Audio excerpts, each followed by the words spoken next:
부르심은 어찌미니이까? 여호수아가 그들에게 이르되 내가 큰 민족이 되므로 에브라임 산지가 내게 너무 좁을진대 브리 사람과 르바임 사람들의 땅 삼림에 올라가서 스스로 개척하라. 요셉 자손이 가로되 그 산지는 우리에게 넉넉지도 못하고 골짜기 땅에 거하는 가나안 사람에게는 스인과 그 항리에 거하는 자든지 이스라엘 골짜기에 거하는 자든지 다 철병거가 있나이다. 여호수아가 다시 요셉의 족속 곧 에브라임과 므낫세에게 일러 가로되 큰 권능이 있은즉 한 분깃만 가질 것이 아니라 그 산지도 내 것이 되리니 비록 삼림이라도 내가 개척하라. 그 끝까지 내 것이 되리라. 가나안 사람이 비록 철병거를 가졌고 강할지라도 내가 능히 그를 쫓아내리라. 아멘. 개척교회라는 말은 우리에게 익숙한 말입니다. 우리 교회가 개척교회고 또 여러분 주변에도 개척을 한 분들이 여러분 있을 것이라고 생각이 됩니다. 저는 이 개척이란 말이 성경에 있으리라고는 생각하지 않았는데 오늘 본문 구절에 개척이란 단어가 2번이나 등장을 합니다. 이것은 성경 전체에 단 2번 등장하는 것이 바로 오늘 본문에 있는 것입니다. 그 이외에는 개척이란 말이 나오지 않습니다. 그러니까 우리 믿음의 선조들이 우리가 유래를 알지 못하고 사용하는 많은 신앙의 단어들을 성경에서 개발했다는 것을 알 수가 있습니다. 그런데 요즘에 새로 출판된 새로 개정된 한글 성경은 개척이란 말 대신에 개간이란 말로 바꿨습니다. 개간. 만일 원래 이 본문이 개간으로 번역이 됐다면 우리는 개척교회라는 말 대신에 개간교회라고 부를 뻔했지요. 저는 외국어 성경에서는 이 단어를 어떻게 번역을 했나 궁금해서 찾아봤더니 개척이라는 뜻보다는 개간이라는 뜻이 더 원어에 가까운 것으로 보입니다. 여호수아가 오늘 본문에서 요셉의 자손들에게 말하고자 하는 것은 사람은 많고 땅은 좁고 그렇기 때문에 남의 땅을 줄 수 없으니까 너희가 산에 올라가서 나무를 베고 땅을 개간하여 그 땅을 차지하라. 이런 뜻으로 말한 것이기 때문에 개간이란 말이 사실은 더 정확한 번역이라고 생각이 됩니다. 하지만 개척이란 말은 이미 우리의 머릿속에 각인이 됐습니다. 개척교회란 말은 없었던 교회를 새로 세운다라는 뜻이고 기존의 교회, 이미 존재하는 교회의 청빙을 받아가는 방법 대신에 교회가 없던 곳에 교회를 새로 세우는 방식을 교회 개척이라고 부릅니다. 제가 지금까지 우리나라든 외국이든 목회자들이 교회를 개척하는 방법을 살펴보니까 다음과 같은 경우에 교회 개척이 이루어지는 것을 알 수가 있었습니다. 첫 번째는 군소교단 혹은 신예교단이 교세를 넓히는 방법으로 개척교회를 선택합니다. 군소교단에서는 목사 안수를 주는 조건으로 먼저 교회를 개척할 것을 요구합니다. 그래서 전도사나 강도사가 성공적으로 교회를 개척하면 그 사람이 목회에 은사가 있는 것으로 인정하고 목사 안수를 주는 그런 방법을 택합니다. 그렇기 때문에 군소교단에 속한 신학생들은 목회 안수를 받기 위하여 교회를 개척해야 되는 그런 의무를 갖고 있는데 이것은 목회의 은사가 검증이 된 경우에 목사로 안수를 준다는 그런 장점을 갖고 있습니다. 그리고 두 번째 경우는 목회자가 기존 교회에 청빙받아가는 일이 여의치 않거나 아니면 그것을 원하지 않는 경우에 새로운 교회를 개척합니다.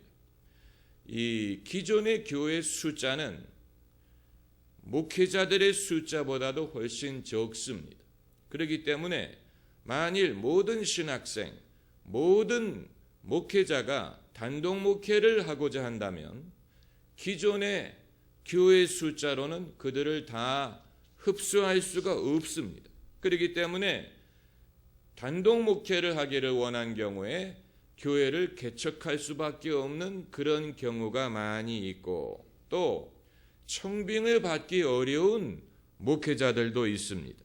예컨대 나이가 너무 많다든가 아니면 나이가 너무 어리다든가, 이 목사 안수를 주는 나이가 30세고 은퇴하는 나이가 70세인데 청빙을 하는 교회는 주로 평균 40세 정도 나이의 목회자를 선호합니다. 40 플러스 마이너스 몇 살 차이가 있겠죠. 그러니까 이것보다도 나이가 많은 경우에는 청빙을 받기가 어렵고, 그보다 나이가 어렸을 때도 청빙을 받기가 어렵습니다. 그래서 그런 분들이 목회를 하기를 원한다면 개척을 할 수밖에 없는 그런 상황이 벌어지는 것이고, 그리고 청빙을 받을 수 있더라도 청빙을 원치 않는 그런 목회자들도 있습니다. 기존의 시스템 속에 들어가서 보조를 맞추고 거기에 맞추기보다는 새로운 교회를 세워서 자기의 소신대로 목회를 해보고자 하는 사람들이 많이 있습니다. 여기에는 어느 정도의 선입관이 작용을 합니다. 그 선입관은 뭐냐면 이미 오래된 조직을 변화시키는 것이 힘들다는 선입관이, 이미 오래된 교회, 이미 틀이 잡힌 교회는 텃세가 많고 관료화되어 있고 전통이 강하고 교인들이 변화에 저항을 하고, 그리고 쓸데없이 소모하는 에너지가 너무 많다. 그렇게 하기보다는 차라리 교회를 새로 세워서 소신껏 목회를 하는 것이 낫지 않겠느냐, 이렇게 생각하는 사람들도 꽤 있는데, 사실 이것은 증명되지 않은 선입관입니다. 그렇지 않은 교회들도 얼마든지 존재합니다.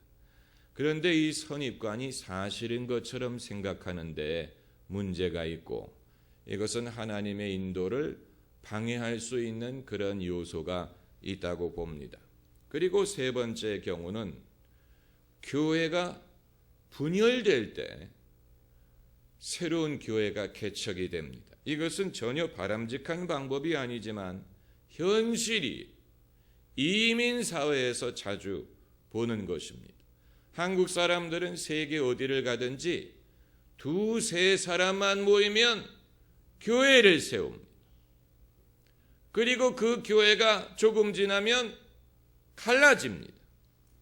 그래서 교회 숫자가 불어납니다.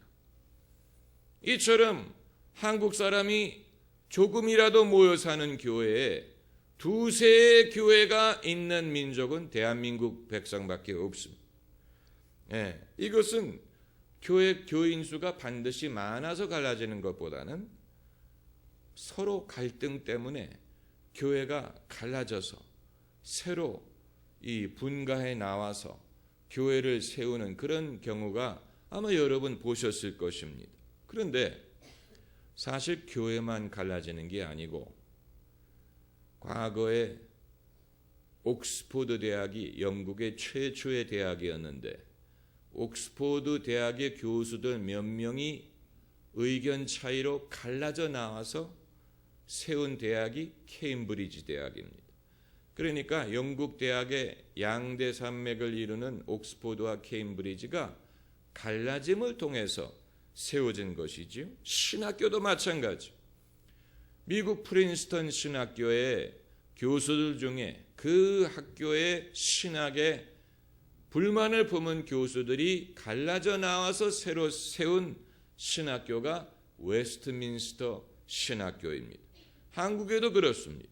한국도 통합 측 신학교와 합동 측 신학교가 원래는 같은 신학교였는데 신학적인 차이 때문에 갈라지는 바람에 교단이 새로 세워지고 신학교가 새로 세워진 것입니다. 그리고 이제 네 번째 경우는 새로운 영적인 부흥이 일어날 때에 교회 개척이 이루어집니다. 이 교회가 부흥하는 나라와 교회가 침체된 나라를 분간하는 방법 중에 하나가 뭐냐면, 교회 개척이 꾸준히 이루어지는 나라는 뭔가 영적인 역동성이 살아있는 나라고, 교회 개척이 전혀 이루어지지 않는 나라는 영적인 역동성을 상실한 나라입니다. 그런 면으로 보면 대한민국이 새로운 교회들이 꾸준히 세워진다는 것은 여러 가지 부작용도 있지만 영적인 역동성이 살아있지 않으면 상상할 수 없는 일입니다. 가톨릭 교회는 교회 개척을 한다는 말을 별로 들어볼 일이 없지요. 가톨릭 교회는 신도시에 새로운 성당을 세울 수는 있지만 기존의 동네에 어느 신부님이 교회를 개척한다더라 이런 말은 우리가 들어본 적이 없지요. 또 유럽 국가에 가면 교회를 누가 새로 개척했다라는 말을 들어본 적이 없습니다. 유럽의 국가는 교회당이 적어도 100년, 200년 된 교회들이 많아요. 그 말은 그 이후에 새로운 교회가 세워진 적이 없다라는 뜻입니다. 그건 전통을 중시한다는 것을 보여주는 것뿐만이 아니고 그 이후에 새로운 교회를 세워서 새로운 교인들을 흡수할 만한 영적인 역동성이 없었다는 얘기입니다. 200년 동안 새 교회를 세우지 않았다는 말은 200년 동안 영적인 역동성을 구경하지 못했다는 얘기입니다. 반대로 런던 같은 데에는 이 극장을 빌려서 예배를 드리는 힐송 교회 같은 그런 부흥하는 교회가 간혹 가다가 있습니다. 이 미국의 할렘이나 흑인촌에 가면 상가를 빌려서 예배를 드리는 흑인 교회들을 발견할 수 있습니다. 그런 교회들을 스토어프런트 처치라고 부릅니다. 작은 상가, 그러니까 무슨 청과상이라든가 무슨 피자 가게 정도의 사이즈를 빌려가지고 그것을 교회로 개조해서 그야말로 개척교회지요. 그런데 흑인 사는 동네에 이런 개척교회가 세워진다는 말은 그만한 영적인 필요가 존재한다는 얘기고 영적인 역동성이 살아있다는 얘기예요. 또 멕시칸들이 많이 사는 동네에도 이와 같이 교회가 개척되는 경우를 볼 수가 있는데 그것은 멕시칸들 사회에서도 뭔가 복음이 증거되고 새로 믿는 사람들이 나오고 영적인 변화가 일어나고 있다는 것을 증명하고 있는 것입니다. 이처럼 영적인 부흥이 일어날 때 교회 개척이 많이 이루어집니다. 마틴 루터가 일으킨 종교 개혁의 결과로 루터교라는 새로운 교단이 만들어졌죠. 이것은 개혁의 결과인 것뿐만이 아니고 그 개혁으로 말미암는 신앙적인 부흥의 결과로 새로운 교회들을 세울 필요가 발생한 것입니다. 영국의 감리교회도 마찬가지. 영국의 감리교회도 요한 웨슬리의 부흥의 결과로 세워진 새 교회요, 새 교단이. 원래 요한 웨슬리는 영국 성공회 소속 신부였지만 성공회 안에 머물기보다는 거기에서 나와서 자신의 이 하나님이 새로 행하신 일을 수용할 수 있는 새로운 교회를 만들 필요를 느낀 것입니다. 또 20세기 초에 오순절 성령 운동의 결과로도 많은 새로운 교회들이 세워졌지요. 이 대표적인 교단이 하나님의 성회, Assembly of God, 하나님의 성회, 또 Pentecostal Holiness, Church of God, 또 Church of God in Christ, 이런 여러 새로운 교단이 성령 운동의 결과로 탄생했습니다. 이것은 성령을 받은 사람들이 기존의 교회로 돌아갈 수가 없었어요. 기존의 교회, 기존의 침례교든 감리교든 장로교가 성령의 은사를 경험한 사람들을 인정해주지 않고, 그들의 경험을 인정해주지 않고 그러한 영적인 부흥을 수용하려고 하지 않았기 때문에 하나님이 행하신 새로운 일을 경험한 성도들이 같은 경험을 공유한 성도들끼리 새 교회를 세울 필요가 생긴 것이고, 그것이 새로운 교단으로 발전하고 새로운 신학교가 세워지게 된 것입니다. 그것뿐만이 아니고 초교파 또 무교단 이 교회들이 세워지는 것도 이와 같은 영적인 부흥의 결과입니다.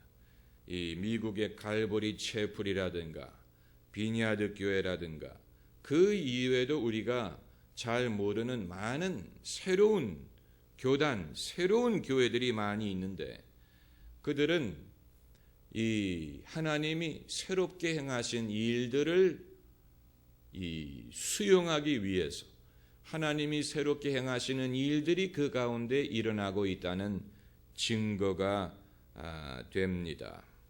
그리고 이제 다섯 번째 경우는, 이것은 사회학적으로 본 것인데, 기존의 교회들이 있는데도 불구하고 새로운 교회가 세워질 필요가 있다는 얘기는,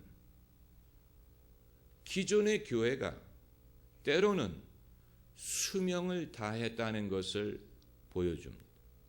사람이 수명이 있듯이 교회에도 수명이 있다라는 그런 교회 성장학 학설이 있습니다. 저는 그게 대한민국에서 검증이 됐는지는 잘 모르겠지만 외국에서는 수명을 다한 교회를 간혹 가다가 볼 수 있습니다. 이 제일 쉬운 예가 인구 이동으로 말미암는 이 수명의 종말이, 인구 이동.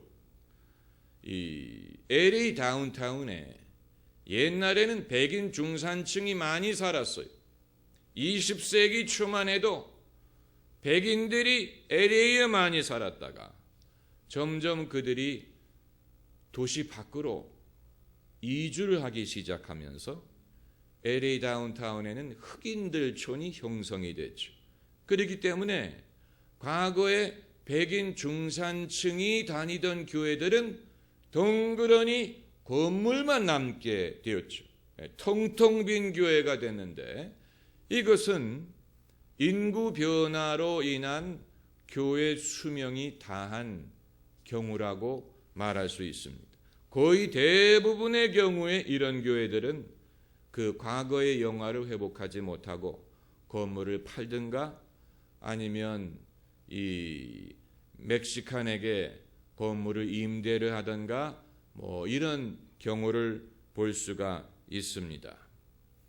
오늘 본문에서 여호수아가 개척이란 말을 2번 사용하는데, 이 본문이 반드시 개척교회의 원리를 보여주는 것이라고 말할 수는 없지만, 그러나 우리의 믿음의 선조들이 오늘 본문에서 뭔가 새로운 교회를 세울 명분을 찾았기 때문에 본문에서 등장하는 개척이란 말을 사용을 한 것이라고 봅니다. 그러면 여호수아는 어떤 경우에 이 요셉의 후손들이 이 개척할 것을 종용을 했는가를 우리가 살펴볼 필요가 있는데, 14절을 보면 요셉의 자손이 여호수아에게 말하여 가로되 여호와께서 지금까지 내게 복을 주심으로 내가 큰 민족이 되었거늘 당신이 나의 기업을 위하여 한 제비 한 분깃으로만 내게 주심은 어찌미니까? 다시 말하면 사람 숫자에 비해서 땅이 너무 좁다고 불평하는 것입니다. 사람 숫자에 비해서 우리에게 준 땅이 너무 좁다. 그랬더니 여호수아가 답하기를 15절에 여호수아가 그들에게 이르되 내가 큰 민족이 되므로 에브라임 산지가 내게 너무 좁을진데 브리스 사람과 르비임 사람의 땅 삼림에 올라가서 스스로 개척하라. 사실 이것은 그렇게 친절한 제의는 아닙니다. 땅이 좁다고 말하는 사람에게 그러면 내가 좀 땅을 주마 이렇게 말한 게 아니고, 땅이 좁아? 그러면 저기 이방인들이 사는 산에 올라가서 그 땅을 개간해서 네가 차지해 이렇게 말하는 것인데, 어떻게 보면 어려운 일을 제안하는 것이고, 또 어떻게 보면 그들이 넉넉히 그것을 감당할 수 있기 때문에 그것을 제안한 것입니다. 그런데 한 가지 분명한 것은 이미 땅을 다 배분했기 때문에 이들이 요구하는 새로운 땅을 줄 수가 없어. 평야는 이미 다 임자가 있어요. 임자가 없는 데는 사람들이 살기 어려운 삼림이, 나무가 덮여있는 산, 네가 많이 원한다면 거기에 가서 그 땅을 개간해서 그러면 그 땅이 너의 소유가 되리라. 그런 의미로 개척이란 말을, 스스로 개척하라. 여기에서 브리스 사람과 르바임 사람이란 말은 이방인 소유라는 얘기. 이건 아직 이스라엘 백성의 소유가 아닌 이방인 소유의 삼림을 스스로 개척하면 내가 가질 수 있다. 그랬더니 16절에 요셉 자손이 가로되 그 산지는 우리에게 넉넉지도 못하고 골짜기 땅에 거하는 가나안 사람에게는 벳스안과 그 향리에 거하는 자든지 이스라엘 골짜기에 거하는 자든지 다 철병거가 있나이다. 요셉의 자손이 겁을 먹은 거예요. 왜 우리에게 그렇게 어려운 일을 맡기느냐. 그 땅에 사는 이방인들은 강하고 또 그 산이 넉넉하지도 못하다. 그 부담을 느끼는. 그랬더니 여호수아가 말하기를 다시 요셉의 족속 곧 에브라임과 므낫세에게 일러 가로되 너는 큰 민족이요 큰 권능이 있은즉 한 분깃만 가질 것이 아니라 그 산지도 내 것이 되리니 비록 삼림이라도 내가 개척하라. 이 말은 겁을 먹지 말고 너는 큰 민족이고 권능이 있기 때문에 얼마든지 할 수 있다. 이런 식으로 이들을 이제 권고한 것입니다. 그래서 가나안 사람이 비록 철병거를 가졌고 강할지라도 내가 능히 그를 쫓아낼 것이다. 이렇게 말을 하고 있습니다.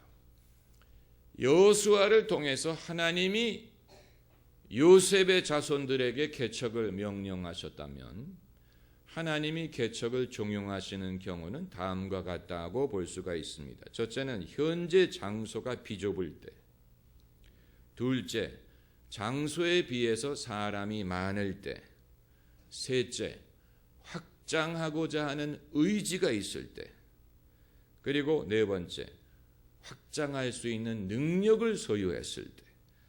본문에서 너는 큰 권능이 있은즉 이렇게 말하고 있지 않습니까?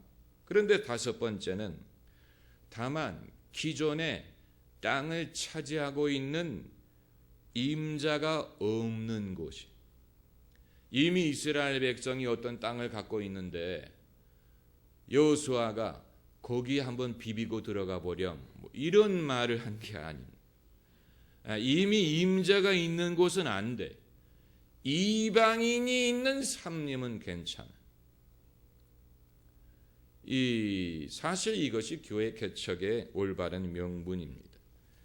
교회 개척을 하려면 일단 수요가 있어야 돼요. 그 교회를 원하는 사람들이 있어야 되고, 기존의 교회로는 채울 수 없는 수요가 있어야 돼요. 기존의 교회로는 뭐 숫자든 신앙이든 무엇이든 간에 기존의 교회로는 채울 수 없는 분명한 수요가 있어야 되고, 세 번째는 그러므로 뭔가 확장하고 새로운 것을 세우고자 하는 의지가 있어야 되고, 네 번째는 그럴 만한 능력이 있어야 돼요.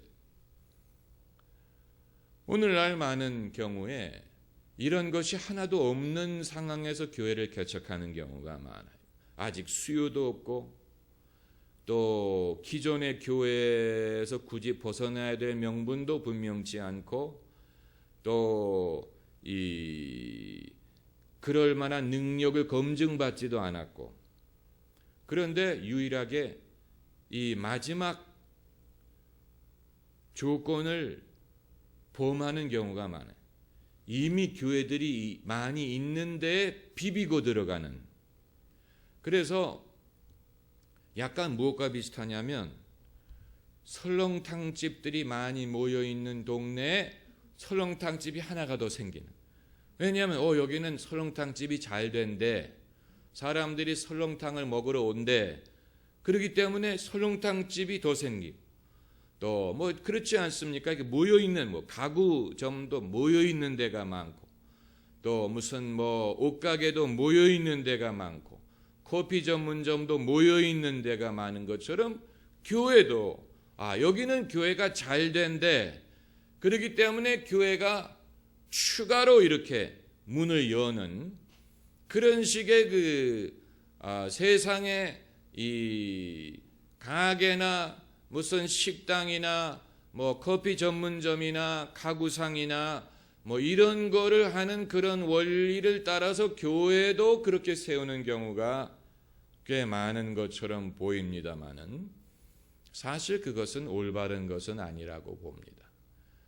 어떤 특별한 채워지지 않는 수요가 있는 것도 아니고, 또 그럴 만한 능력을 검증받은 것도 아니고, 이미 다른 교회들이 다 있는데 이 동네는 교회가 잘 된다, 이 동네는 교회 다니는 사람이 많다, 이런 이유로 추가로 교회를 세워서 승부를 하려고 하는, 사실 그것은 이 성경적인 이 뒷받침이 부재한다고 볼 수가 있는 것이라고 봅니다. 이건 개척이 아니고 나누어 먹기입니다. 우리도 좀 나누어 주라. 이건 개척이 아니고, 이 잘 되는 업은 항상 경쟁 업체가 생기지 않습니까? 뭐가 하나 잘 된다 그러면 반드시 경쟁 업체가 생기는 나누어 먹기식은 그건 성경적이 아니에요. 반대로 틈새 시장을 공략하는 것처럼 수요는 많은데 공급이 부족한 그런 경우, 이 빈틈이 존재하는 곳, 그리고 이방인들이 임자로 있는 곳, 이방인들이 차지하고 있는 삼림, 이런 데는 여호수아가 명한 것처럼 내가 스스로 개척하라, 그 산지가 너의 것이 되리라. 아무도 채울 수 없었던 영적인 필요를 채워줄 수가 있는 것입니다. 그러므로 개척의 명분은 올바른 때, 올바른 장소, 올바른 사람, 올바른 방법, 그리고 올바른 목적, 이것이 일치할 때, 그때 교회 개척에 충분한 명분이 있다고 볼 수가 있는 것입니다. 기도하십시다.